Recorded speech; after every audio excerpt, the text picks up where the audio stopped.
নিখিলবঙ্গ মেধা উৎকর্ষ অভিযান আমাদের পরিবেশ সেট ২। কোন জেলার পোড়ামাটির কাজ বিখ্যাত? কোন জেলার পোড়ামাটির কাজ বিখ্যাত?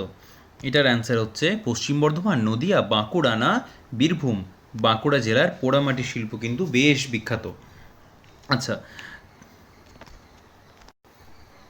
পশ্চিমবঙ্গের কোথায় কয়লা খনি আছে? রানীগঞ্জে, বোলপুরে, হলদিয়ায় না ফারাক্কায়? রানীগঞ্জে আছে কয়লা খনি। এবার যদি বলে এখানে কোন কয়লা খনি মানে কোন ধরনের কয়লা পাওয়া যায়, কয়লার তো আমাদের 4টি ভাগ হয়, অ্যান্থ্রাসাইট, বিটুমিনাস, লিগনাইট আর পিট। তো এখানে এই বিটুমিনাস কয়লাটি কিন্তু সবচেয়ে বেশি পাওয়া যায় কোথায়? আমাদের রানীগঞ্জে। ঠিক আছে, আমাদের পশ্চিমবঙ্গের রানীগঞ্জে। শক্তির মূল উৎস কি? খাদ্য? অনেকে বলবে হ্যাঁ, খাবার খেলে তো আমরা একদম বিশাল এনার্জি পাই, তাহলে কি খাদ্য হবে? না। প্রোটিন? এটাও মানা যেতে পারে, কিন্তু না, আসল কি হবে? মূল উৎস বলেছে আমাদের। ঠিক আছে, মূল উৎস হচ্ছে আমাদের সূর্য। ঠিক আছে। রক্তাল্পতা রোগে ব্যবহার করা হয় বাসক, নিম, কুলেখাড়া না আমরুল? অ্যান্সার হচ্ছে কুলেখাড়া। রক্তাল্পতা রোগের জন্য ব্যবহার করা হয় কুলেখাড়া শাক। ঠিক আছে। রেড পান্ডা দেখতে পাওয়া যায় কোথায়? সুন্দরবনে, দার্জিলিং জেলায়, জলদাপাড়া অভয়ারণ্যে নাকি গির অরণ্যে? এখানে যে অপশানগুলো আছে সেই অপশানগুলো কিন্তু খুব ভালো ভালো অপশান। ঠিক আছে, এইটার অ্যান্সার তো হবে আমাদের দার্জিলিংয়ে, কিন্তু সুন্দরবনে কি কি দেখতে পাওয়া যায় বলো তো? একটা বিশেষ প্রাণী দেখতে পাওয়া যায়, কি সেটা হচ্ছে এই সুন্দরবনে পাওয়া যায় রয়্যাল বেঙ্গল টাইগার। ঠিক আছে। এই জলদাপাড়া অভয়ারণ্যে কি পাওয়া যায়? এক শৃঙ্গ বিশিষ্ট গন্ডার। আর গির অরণ্য হচ্ছে এশিয়াটিক লায়ন। ঠিক আছে, বা এশিয়ান লায়নের জন্য বিশাল বিখ্যাত, সিংহর জন্য। ঠিক আছে, গুজরাটের গির অরণ্যে সিংহ সংরক্ষণের জন্য বিশাল বিখ্যাত। বিকালে তোমার ছায়া কোন দিকে দেখতে পাবে? ছায়া সব সময় মনে রাখবে। ছায়া, ধরো তুমি যদি এটা হও, ঠিক আছে, ধরো তুমি এটা, ঠিক আছে, এটা তুমি, এদিকে যদি সূর্য থাকে, কোন দিকে সূর্য থাকবে? এখানে যদি সূর্য আছে, এটা সূর্য, তো সূর্য থেকে যে আলোটা আসছে, তাহলে নিশ্চয়ই তোমার ছায়া কোন দিকে পড়বে? তোমার ছায়া পড়বে এই দিকে, এদিকে তোমার ছায়া পড়বে। তাহলে বিকেলবেলায় সূর্য কোন দিকে থাকে? বিকেলবেলায় সূর্য থাকে পশ্চিম দিকে। তাহলে এটা পশ্চিম হলে এটা কী হবে? তার উল্টো দিক, অর্থাৎ পূর্ব দিক। তাহলে অ্যান্সার কী করবো আমরা? বিকেলবেলায় সূর্য থাকে পশ্চিম দিকে, আর আমার ছায়া কোন দিকে পড়বে? আমার ছায়া পড়বে পূর্ব দিকে। ঠিক আছে, তাহলে অ্যান্সার হচ্ছে আমাদের পূর্ব দিকে। পূর্ব দিকে। আচ্ছা, সম্প্রতি বৃহস্পতি গ্রহের কয়টি উপগ্রহ সংখ্যা বৃদ্ধি পেয়েছে? এখানে বৃদ্ধি পেয়েছে 12টি। ঠিক আছে, অ্যাকচুয়ালি 12টা না, আগে ছিল 89, আগে 89 ছিল। এবার সেটা কি হয়েছে?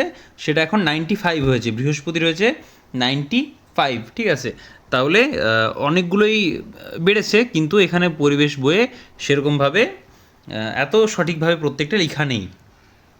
যাই হোক, তোমাদের তো বই এখনও 12টা দেওয়া আছে, মানে মোট বৃহস্পতির উপগ্রহের সংখ্যা 12টা, পরিবেশ বইতে ওটাই দেওয়া আছে এখনও অবধি।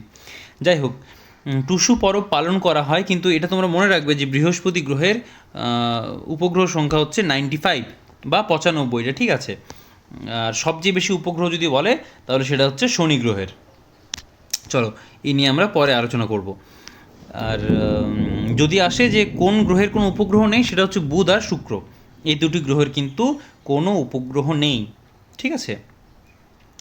টুসু পরব পালন করা হয় কোন মাসে?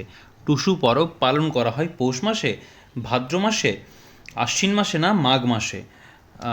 ভাদু পুজো হয় ভাদ্র মাসে, আর টুসু পুজো হয়, মানে টুসুর পরব যেটা পালন করা হয় সেটা হচ্ছে পৌষ মাসে। কারণ সেই পিঠে খাওয়ার পর সেটা ওই পালন করা হয়, রাত জাগা হয়, অনেক ধরনের গান হয় গ্রামাঞ্চলে, সবাই রাত জাগা একসঙ্গে।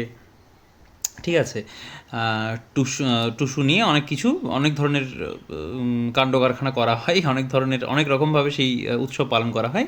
যারা গ্রামে থাকো তারা কিন্তু বিষয়গুলি ভালো করে জানো। কোনটি তেল জাতীয় খাবার নয়?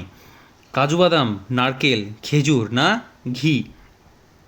কোনটি তেল জাতীয় খাবার নয় বলেছে। ঠিক আছে, এবার দেখো, অনেকে বলবে কাজু বাদাম তো শুকনো জিনিস, তাহলে কাজু বাদামে তেল কোথায় পাবো? কাজু বাদামেও তেল আছে। ঠিক আছে, আচ্ছা, নারকেলেও তেল পাওয়া যায়, নারকেল তেল তো আমরা সচরাচর বাড়িতেই ব্যবহার করে থাকি বিভিন্ন কাজে। ঘি তো এমনিতে একটা তেল জাতীয় খাবার। আর খেজুর, খেজুর হচ্ছে আমাদের অ্যান্সার, ঠিক আছে, ডেটস বা খেজুর। জলদাপাড়া অভয়ারণ্যের মধ্যে দিয়ে কোন নদী বয়ে গেছে? এটা হচ্ছে হলং নদী, ডুলুং নদী, ভাগীরথী নদী না ইছামতি নদী? এটার অ্যান্সার হচ্ছে হলং নদী, ঠিক আছে। এই বলো তো, ডুলুং নদী শব্দটা আমরা কোথায় পেয়েছিলাম? ডুলুং নদী, ঠিক আছে, এটা কিন্তু তোমরা পড়েছো। কোথায় পড়তো? সে হাতিঘর। কে ছিল সেখানে? আচ্ছা, এতক্ষণ তোমাদের আশা করি মনে পড়ে গেছে।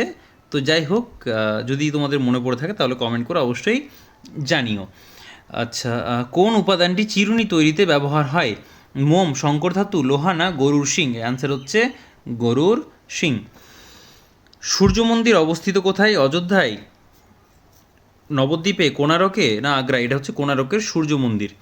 গান্ধীজিকে গান্ধীজিকে মহাত্মাজি বলে ডাকতেন? জওহরলাল নেহেরু, রবীন্দ্রনাথ ঠাকুর, বিদ্যাসাগর না গান্ধীজির বাবা? এটা একটা খুব কনফিউজ করা প্রশ্ন, ঠিক আছে।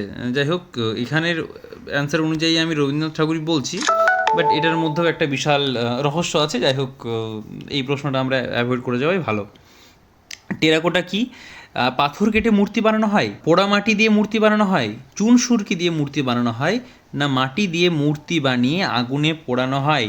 বলো তো, এই টেরাকোটা কোন জেলায় বিখ্যাত? এটা কিন্তু খানিকক্ষণ আগেই আমরা একটু হিন্টস পেয়েছি এই প্রশ্নটার, ঠিক আছে। চাষবাস ভালো হয় না কোথায়? চাষবাস ভালো হয় না মালভূমি অঞ্চলে, সমভূমি অঞ্চলে, মরুভূমিতে না উপকূল অঞ্চলে? মরুভূমিতে চাষবাস কী করে হবে? চাষের জন্য জল চাই, জল তো নেই মরুভূমিতে, এই জন্য চাষবাস ভালো হয় না মরুভূমিতে, ঠিক আছে। শোলার কাজ যারা ভালো করে বা ভালো জানে তাদেরকে কি বলা হয়? যারা শোলার কাজ খুব ভালো জানে তাদেরকে বলা হয় মালাকার। মালাহার কাদের বলে গো? যারা ডোকরা শিল্পের শিল্পী তাদেরকে মালাহার বলে, ঠিক আছে। এটা হচ্ছে মালাকার। গ্রাসনালীর শেষে একটি থলির মতো অংশ থাকে, গ্রাসনালীর শেষে একটি থলির মতো অংশ থাকে, তাকে কি বলে? পাকস্থলী, ক্ষুদ্রান্ত, পিত্তথলি নাকি শ্বাসনালী? অ্যান্সার হচ্ছে আমাদের পাকস্থলী। মুগা কি? মুগা আমরা কিন্তু শুধু মুগা বলি না, আমরা এটাকে বলি যে মুগা রেশম। আমরা এক কথায় মুগা রেশমই বলে থাকি, ঠিক আছে, শুধু মুগা কিন্তু আমরা বলি না। তাহলে এটা কি হচ্ছে? মুগা হচ্ছে একটি শাড়ি, প্রজাপতি, রেশম মথ না এক প্রকার মৌমাছি? এটা হচ্ছে একটা রেশম মথ, ঠিক আছে, মুগা রেশম। মরিশাস কোথায় অবস্থিত? বঙ্গোপসাগরে, ভারত মহাসাগরে, আরব সাগরে না ভূমধ্য সাগরে? এটা হচ্ছে ভারত মহাসাগরে, ভারত মহাসাগরে। মনে রাখবে যে একমাত্র ভারতই একটা দেশ যার নামে একটা মহাসাগর রয়েছে, ঠিক আছে। টিনের কৌটোর ঢাকনা সহজে খোলা না গেলে তুমি কোনটি ব্যবহার করবে? ছিনি হাতুড়ি, চামচ, বেলচা না কোদাল? এটার অ্যান্সার হবে চামচ, ঠিক আছে।